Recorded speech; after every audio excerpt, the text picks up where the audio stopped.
महिलाओं को ये भरोसा हो गया है कि 33% आरक्षण जो लोकसभा राज्यसभा से पास हुआ है वो आने वाले दिनों में कानून का रूप ले लेगा। इस पे महिलाओं को भरोसा हो गया है, नौजवानों को इस बात का भरोसा हो गया है कि मोदी जी के राज में आने वाले दिनों में नई शिक्षा नीति कक्षा 6 से रोजगार परक शिक्षा लागू हो जाएगी। इस पे भरोसा है। महिलाओं को 3 करोड़ महिलाओं को लखपति दीदी बनाने का जो 24 के बाद माननीय प्रधानमंत्री नरेंद्र मोदी जी ने लक्ष्य रखा है कि 3 करोड़ महिलाओं को हम लखपति दीदी बनाएंगे, इस पे महिलाओं को भरोसा है। तो मोदी जी पर भरोसा है और भरोसे पर जनता मोदी जी के नाम पे पूरे देश में चुनाव हो रहा है। अंतिम चरण का चुनाव है। हम तो गांव-गांव जाके देख रहे हैं। लोगों को ये विश्वास है कि जो काम 500 साल में नहीं हुआ उस काम को मोदी जी ने 10 साल के अंदर भगवान राम का मंदिर, भव्य मंदिर बनवा दिया है। आप भी मतदान करने जा रहे हैं, क्या अपील करेंगे जनता से मतदान को लेकर? जनता से हम यही अपील करेंगे कि एक भी वोट छूटने न पावे। बाबा साहब डॉक्टर अम्बेडकर जी ने बड़ी मेहनत से ये हमको आपको वोट देने का अधिकार दिया है और ये वोट आपके भविष्य, आपके विकास, आपके बच्चों के भविष्य निर्भर करता है। और घर से निकल करके हम सभी मतदाताओं से जो 7वें चरण के देश के मतदाता या पूर्वांचल के, यूपी के पूर्वांचल के जो 13 सीटों के चुनाव बाकी हैं, उन सीटों पर हम मतदाताओं से कहूँगा कि घर से सुबह निकल करके बूथ पर जा करके मतदान करें, अपने मताधिकार का प्रयोग करें। अच्छा, आखिरी चरण का मतदान है, उसी बीच कांग्रेस के मल्लिकार्जुन खड़गे ने कहा है कि उनकी प्रधानमंत्री को लेकर पसंद राहुल गांधी है। देखिए, उनकी पार्टी है, उनकी पार्टी के वो नेता हैं, तो वो भाई वो हमको और हमारे नेता को थोड़े मानेंगे, वो तो मानेंगे उन्हीं को ना, उनकी पार्टी का मामला है। लेकिन हम लोगों ने बहुत पहले ही एनडीए गठबंधन ने तय कर लिया है कि हमारे देश के प्रधानमंत्री माननीय नरेंद्र मोदी जी बनेंगे। और आप देखिएगा ना, 4 जून को जब गिनती होगी तो 4 बजे आप ही लोगों की स्क्रीन पर 400 पार का रिजल्ट आएगा। इंडिया ब्लॉक ने आज मीटिंग बुलाई है जिसमें वो 4 तारीख के बाद के जो कोर्स ऑफ एक्शन क्या करनी, कैसे कार्यप्रणाली होगी, उसको डिस्कस करेंगे। वो विदेश जाने की तैयारी करेंगे आज। ठीक है सर। सर, एक बड़ा विवाद हो रहा है जो प्रधानमंत्री कन्याकुमारी गए हैं, उसको लेकर भी विपक्ष लगातार निशाना साधा। विपक्ष के पास कोई काम नहीं है, इसके वजह से वो बिना वजह बोल रहा है। सबको छूट है, वो क्यों नहीं जाते? वो तो भगवान राम के मंदिर जाने से लोग इनकार कर दिए। पूरा देश अपने अपने धर्म को, अपने प्रभु को मानता है, लेकिन वो तो नहीं मानते, नहीं गए। जब विधानसभा के जो सदस्य शपथ लेने वाले लोग स्पीकर की बात नहीं माने तो उनके विषय में क्या कहना है? वो जहाँ हैं खुशहाल रहें और सत्ता के लिए अब न लड़ें, अब घर में अपने खुशहाल।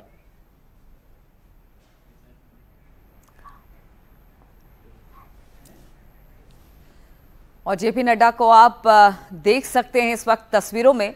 चुनाव का आखिरी दौर है और इस आखिरी दौर में जो तमाम नेता हैं, चाहे वो सत्ता पक्ष के हो, गठबंधन के यानी कि विपक्ष के नेता हो, सभी के अपने दावे हैं, सभी के अपने वादे हैं। अब देखना होगा इन दावों और वादों में, और खास तौर पर जिन जिन मुद्दों को उठाकर वो जनता के बीच में गए हैं, उन मुद्दों पर कितना विश्वास जनता करती है और किस लिहाज से वोट करती है, ये बड़ी बात है। जेपी नड्डा इस वक्त पहुंचे हैं,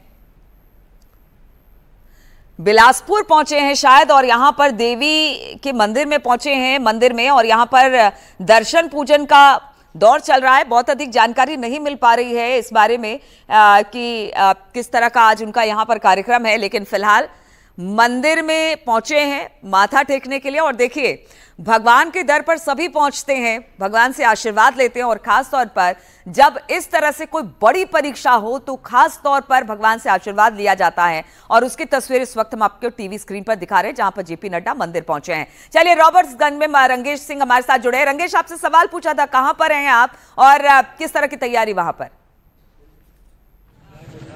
जी देखिए, बता दूं मैं कि मैं ओबरा क्षेत्र में हूं और मेरे पीछे ये शिक्षा निकेतन पिंक बूथ है और पीछे आप देख सकती हैं कि हलचल तेज हो गई है क्योंकि 7 बजने जा रहा है और मतदाता अपने मताधिकार का प्रयोग करने के लिए अब पोलिंग बूथों पे पहुंच रहे हैं।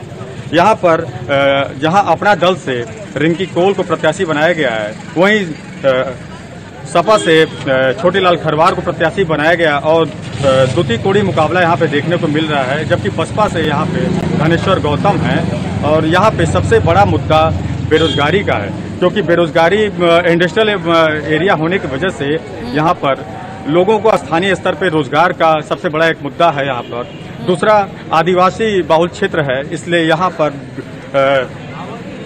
लोगों के लिए विकास का जो मापदंड है वो शहरी क्षेत्र की अपेक्षा गांव में कम देखने को मिल रहा है। मैं बता दूं कि पिछले बार यहाँ पे रिंकी कौल के ससुर पकड़ीलाल कौल यहाँ से सांसद बने थे और लगभग 55,000 वोट से चुनाव जीते थे, जबकि सपा दूसरे नंबर पे थी। अब यहाँ कड़ी टक्कर देखने को मिल रही है, कौन बाजी मारेगा ये तो आने वाला है। और इसी कड़ी टक्कर की हम बात करें, कई ऐसी सीटें हैं इन 13 सीटों में से जहां पर जबरदस्त फाइट दिखाई दे रही है। देवरिया से उमा शंकर भी हमारे साथ जुड़ गए हैं। उमा, जरा बताइए आप कहां पर मौजूद है, किस तरह की तैयारी और क्या लोग आने शुरू हो गए, क्योंकि अब बस कुछ देर और रह गया है मतदान शुरू होने में।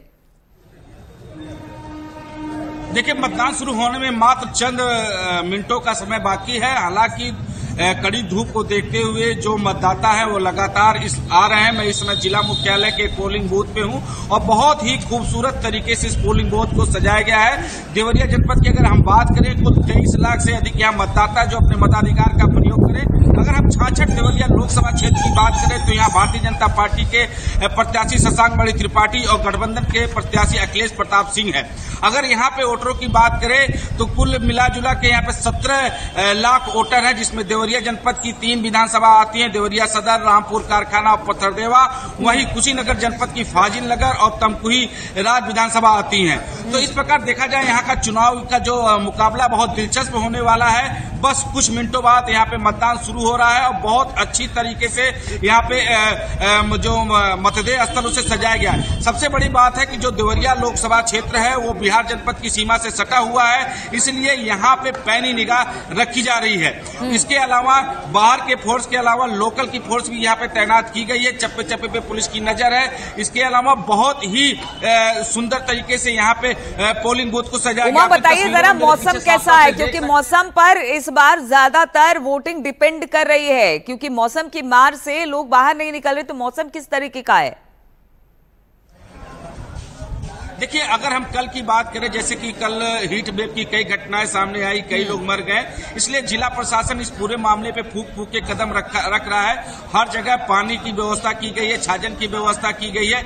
इसके अलावा एम्बुलेंस की भी व्यवस्था की गई है, ताकि अगर कोई अप्रिय घटना हो उसे तत्काल निपटा जा सके। हालांकि अभी धूप कम है, लेकिन जो मौसम के आसार दिखाई दे रहे हैं कि हो सकता है 2-4 घंटे बाद जो है धूप का तापमान तेज हो। लेकिन जो बुजुर्ग मतदाता है या जो मॉर्निंग वॉकर है वो सबसे पहले मतदान केंद्र पे पहुंच रहे हैं और अपने मताधिकार का प्रयोग कुछ ही देर बाद करेंगे। जी बिल्कुल। और इस वक्त एक तस्वीर भी हम अपने टीवी स्क्रीन पर दिखा रहे हैं, जहां पर बीजेपी के राष्ट्रीय अध्यक्ष जेपी नड्डा अपनी धर्मपत्नी के साथ पहुंचे हुए हैं। बिलासपुर बताया जा रहा है, मंदिर में दर्शन पूजन कर रहे हैं। इस वक्त आप देख रहे हैं कि भगवान शिव का जलाभिषेक करते हुए जेपी नड्डा दिखाई दे रहे हैं, पूरी तन्मयता के साथ पूजा पाठ। और देखिए, ये परीक्षा की घड़ी है। आज 7वें चरण के मतदान के बाद चुनाव संपन्न हो जाएगा। 18 मार्च से पूरी प्रक्रिया शुरू हुई थी और अच्छा खासा लंबा वक्त हुआ।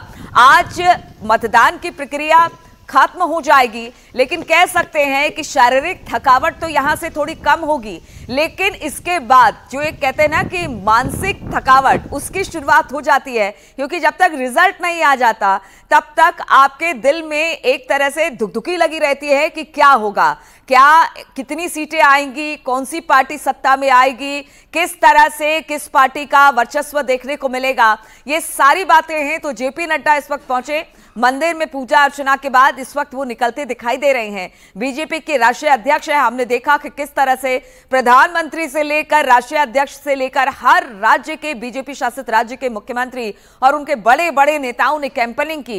इस 7 चरणों के अलग अलग मुद्दों के साथ वो चुनावी मैदान में उतरे, लोगों तक अपने मुद्दों को पहुंचाया, लोगों तक अपनी बातों को पहुंचाया। जबरदस्त तरीके से रैली की गई है। अगर बात की जाए प्रधानमंत्री मोदी की, तो 200 से ऊपर उन्होंने रैलियां की हैं, रोड शो किए हैं। इसके अलावा बाकी नेताओं के भी इसी तरह के रिकॉर्ड रहे। जब वो जनता के बीच में पहुंचे, उन्होंने विकास की बात की, उन्होंने कहा कि किस तरह से वो सनातन धर्म को एक बार फिर से लोगों की निगाहों में विश्व पटल पर